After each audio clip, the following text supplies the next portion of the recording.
back for another update. Let's take a look at the Richard Heart ecosystem today. And currently what we see on PulseX is a Elliott wave triangle pattern. So we have our A wave to the upside right over here. And then for your B wave, you have an A, B, C, D, and an E wave down, right? And all of the macro waves subdivide into three. And we can see that we've also, now usually in the Elliott wave theory, the E wave doesn't go below the C wave. However, what I've noticed in crypto, because it's such a highly over-leveraged market and it's such a manipulated space, you tend to see deviations. Like for example, this you deviate below this C wave psychological support, and then you deviate below this historical diagonal support, and we did just that right over here. Okay, I'll show you a few examples. We can take a look at XLM. You deviate below this psychological support that we've been holding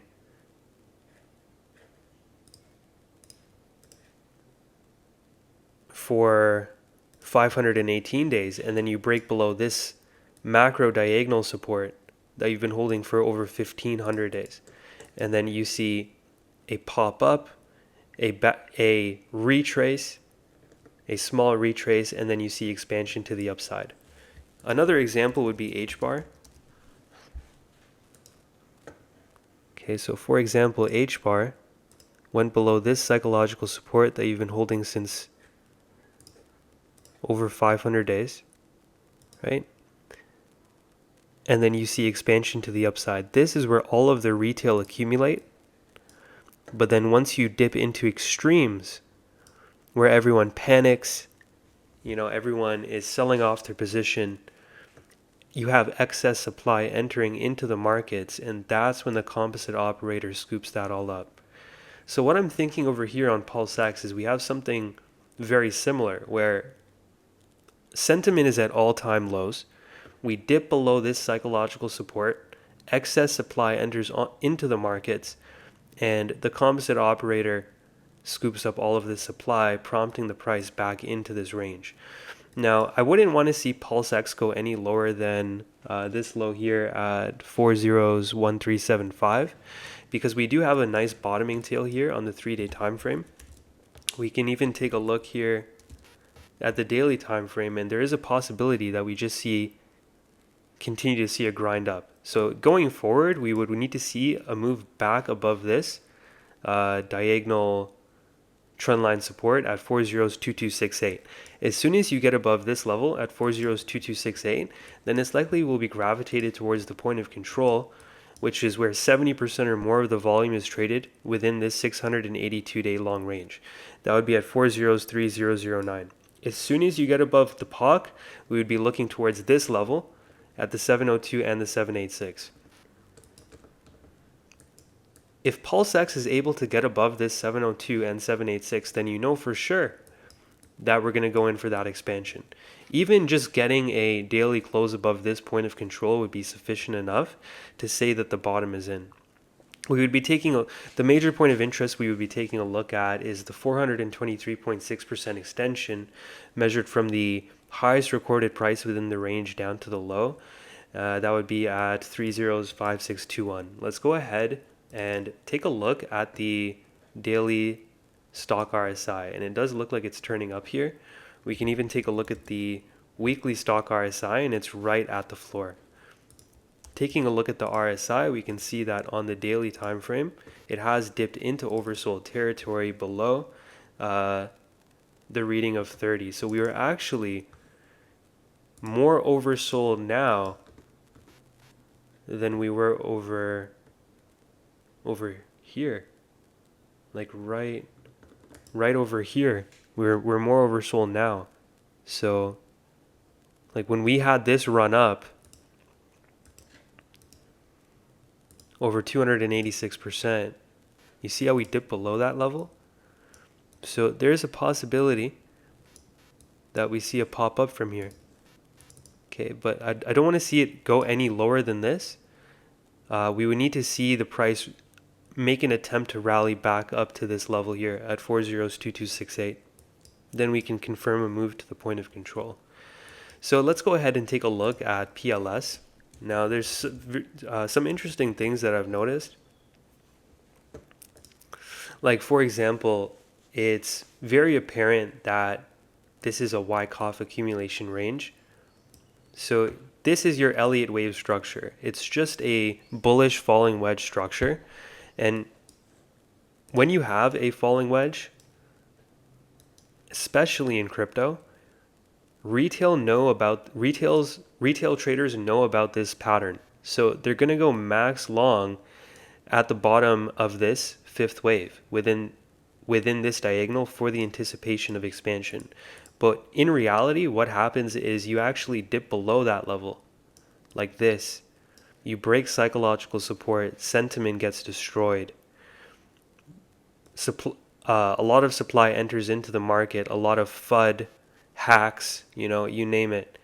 Composite operator scoops that all up, and then you see expansion when you least expect it. And actually, RH was talking about that in one of his videos, how everyone shorts, then you have a scam wake up, and then it goes back into the opposing direction.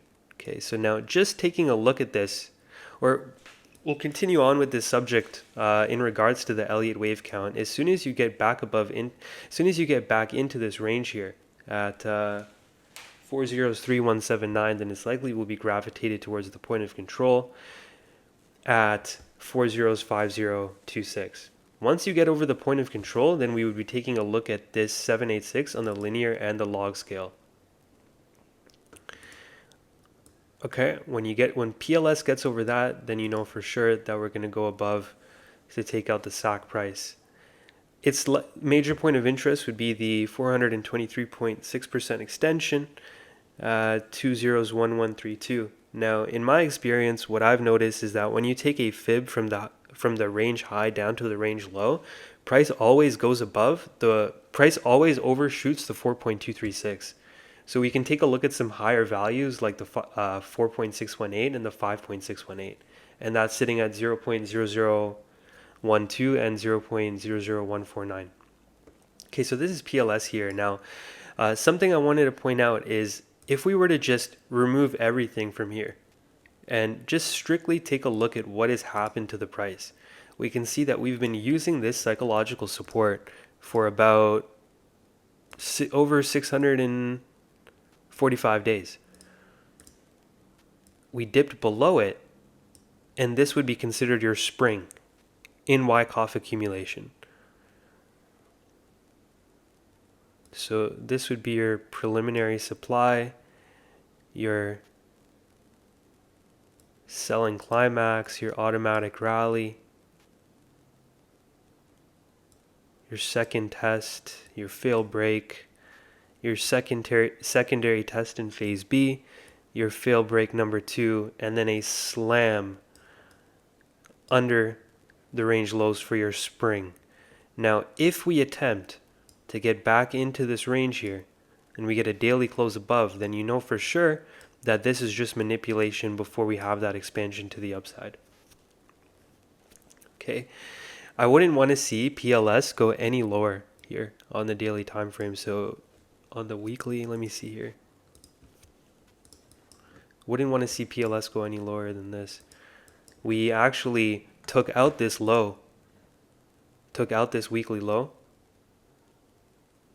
and then we have rallied about 50% of the way back up of last week's price action. So let's put the Elliott wave back on this chart here. If we get above the 200-day MA, that would be really good. Okay, now I also wanted to point out that the RSI also has dipped into oversold territory here. See this right here? Okay. Let's take a look at incentive token here.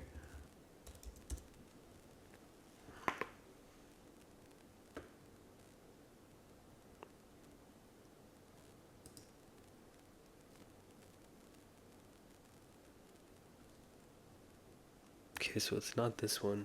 Let me see here. Okay, yeah, so this is incentive token. Nothing has really changed since the last update.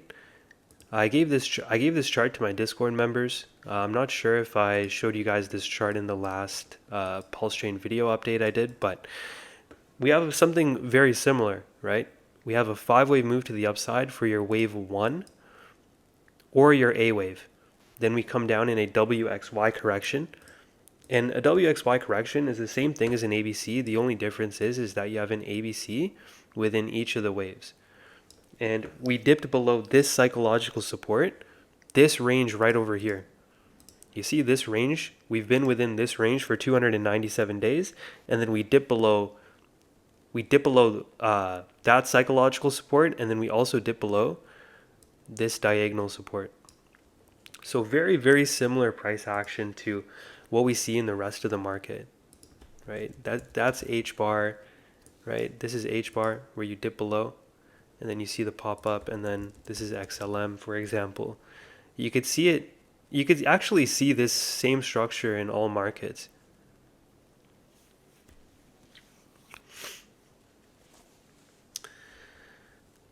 Let me show you guys this. It's just taking a while to load here, but yeah. Same thing with XLM, you see? And then usually what you see is, usually what most people are used to is horizontal support being taken out. So like, instead of diagonal support, it would be horizontal support. You see this is Link, for example. You dip below, excess supply enters into the market, you form a bottoming tail, RSI reaches into oversold territory, sentiment is at its worst, and then you see your expansion.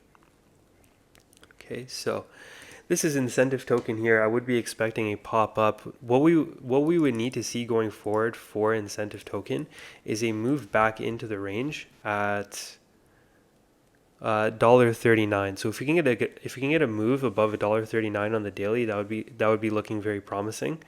If we end up losing $1.04 on the daily, then it's likely will come down to 79 cents for a little bit of an extended Y wave.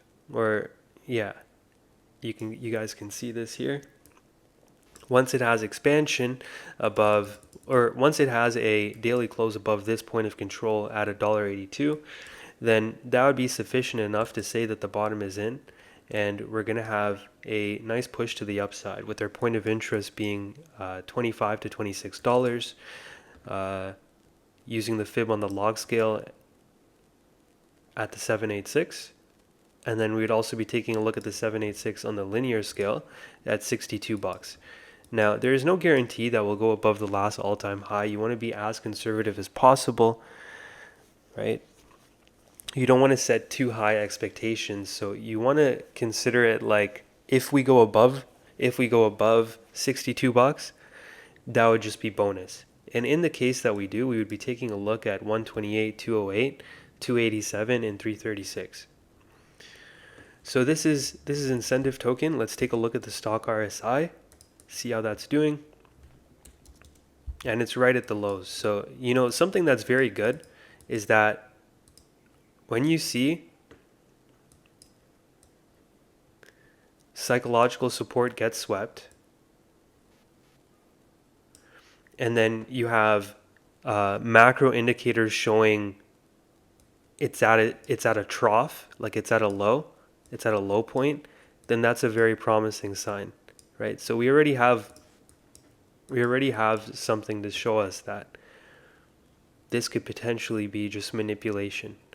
I wouldn't want to see incentive token go below 79 cents. That would be our bullish invalidation level, and then in which we would have to reevaluate from there. Something I've also noticed is that you guys see this head and shoulders pattern. Left shoulder, head, right shoulder. You dip below the neckline. I've seen this many times before. where you have a head and shoulders pattern at the lows. So you always have to take a look at where the price action is coming from. If you have a head and shoulders pattern at the highs, then it's very likely to break down. However, if you're already at the lows and then you form it, yeah, you dip below the neckline, but it's more likely that it's just a fake out than us having continuation, considering that it's at the lows. We can see something very similar with pHEX. Let's take a look at pHEX here. So this is, so let me see here.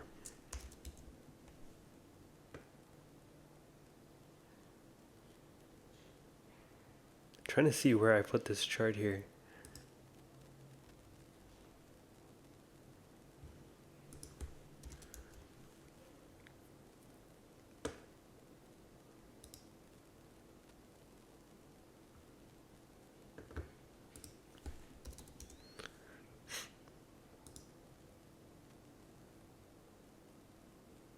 Okay, I think this is the chart. So yeah, so same thing with pHEX. Like, sorry, I'm thinking about hex, but pHEX we have Wyckoff accumulation as well. We came down to the 88.6% fib. We either see the pop up from here up to mid-range sitting at 0.011, or we see manipulation down below this psychological support at 0.003 and 0.00277. We also did come down to the 138.2% extension, which means that this is a very extended C wave. PulseX came down to the 178.6% extension for its C wave, and PLS came down to the 170.2% extension. So we can see that across the board that we're very extended to the downside. And from my experience, whenever the market is lopsided, you tend to see reversion back to the mean. So something I've also noticed on pHEX is that we have a low volume pullback. When you have a low volume pullback down to support, that means that it's weak longs taking profit, and it's actually a very bullish sign. If we were going down with high volume, that would be more of an alarming sign. So it only takes one buy of the right amount of money to see this thing fly, in my opinion. So yeah, this is hex and pHEX, and let's take a look at hex over here, and we can see that on the daily time frame on the 3-day time frame relative to the last all-time high, we have come down, or relative to the run up to the last all-time high, we've come down to this 170.2% extension. The 702. If we lose 0.0012, then we'll come down to the 786 at 0.0005.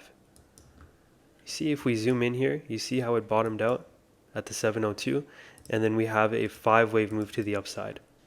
Okay, this is your 5-wave move, and like I was showing with incentive token, you have this head and shoulders, but you have to see where the price is coming from. We've already gone down by 99.8%. So when you see this head and shoulders at the lows, it could be a very bullish sign. Could be a fake out. We would want to see the price of hex make an attempt at a move above 0.00198. As soon as you get above that level, then you know for sure that this was just manipulation. Going below 0.00129 on the daily time frame, if you get a close below that level, then it's likely will be gravitated towards that 786 right over here, or maybe even just midway.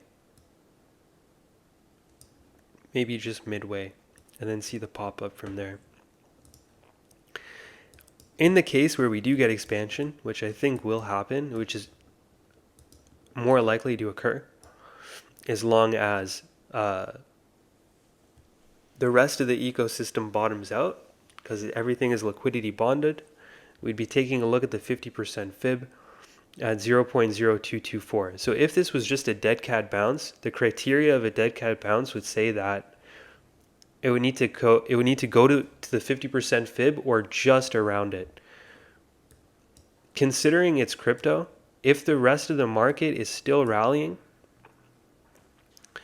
then there is a possibility we head to the 618 and the 702. That would be at 0.046 and 0.077.